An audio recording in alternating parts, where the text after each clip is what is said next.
Hey folks, Brian here, and today I'm continuing my series on hymns and the stories behind them. Today we're looking at "I'd Rather Have Jesus" by George Beverly Shea, and just to talk about him a little bit personally first, it is believed that George Beverly Shea sang live before more people than anyone else in history, because he sang with Billy Graham, who preached to more people live than anyone in history.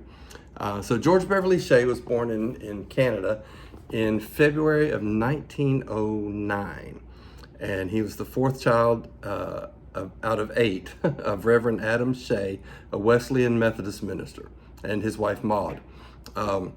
And he goes by Bev, so I'll be referring to him as Bev.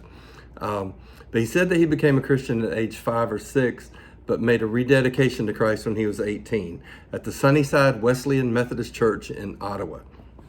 And this is a quote from him. "There were times when I needed to rededicate my life to the Lord Jesus. When I was 18, my dad was pastoring a church in Ottawa, and I was feeling not too spiritual. The church was having a, quote, special effort, as they called it, for a week. I remember that on Friday night, Dad came down from the pulpit and tenderly placed his hand on my shoulder. He whispered, 'I think tonight might be the night, son, when you come back to the Lord.' Whatever Dad did or said, I listened to him and respected him. And yes, that was the night." And Bev was taught to play violin by his father and piano and organ by his mother. And his voice brought him early recognition, and he sang at his father's church and at religious meetings all around the Ottawa Valley. He attended Houghton College in New York, where he studied and sang with the Houghton College Glee Club, he said. Financial difficulties made it necessary for him to leave college in 1929, and he became a clerk in the medical department in New York City offices of Mutual of New York Life Insurance Company, where he worked for 9 years. He married his childhood sweetheart, Irma, in 1934, and they had 2 children, Ronnie and Elaine. And both of his children came to Christ at Billy Graham crusades. Elaine came to Christ during a crusade at the Cow Palace in San Francisco in 1958. And in 1959, Ron responded to an invitation by Billy Graham during one of the crusade meetings in Sydney, Australia. And I've had the opportunity to get to know Ron a little bit and become friends with him. And he told me that story, and he told me about riding the ship. They were gone for like 4 or 5 months, and they sailed back from Australia. And he was mentored by Grady Wilson, who was sort of Billy Graham's sidekick also. So Bev Shea became a naturalized citizen in 1941. And his first wife died in 1976, his wife Irma. And he was widowed for a while. And so this is a quote from him. He says, "When we were over in Korea in 1984, Billy brought me into his home and said, or into his room and said, 'I've been talking to Ruth this morning on the phone, and we think that 10 years is enough.'" And so Billy Graham encouraged Bev Shea to remarry, and actually sort of fixed him up with somebody. Her name was Carlene, and she's 33 years younger than Bev. But they married, and they lived in Montreat, just down the road from Billy Graham. So his music career, while he was working at Mutual Life of New York, he appeared on the Amateur Hour hosted by Fred Allen on NBC Radio. And despite losing to a yodeler, he earned second place in a spot singing on Allen's program. In 1933, a network radio director heard Bev sing and arranged an audition to sing popular secular songs on Your Hit Parade, which was a national program with the Lynn Murray Singers on NBC. He passed the audition and was offered the job, but he reluctantly turned it down because he didn't feel right about performing secular music. But he sang gospel music after that and sang on many radio programs, 5 years on WMBI, which is the Moody Bible Institute. He became a featured soloist on Billy Graham's weekly program, Songs in the Night. That was in 1944. And then the Hour of Decision program was recorded at the Arthur Smith Studios here in Charlotte. And in 1950, the Hour of Decision began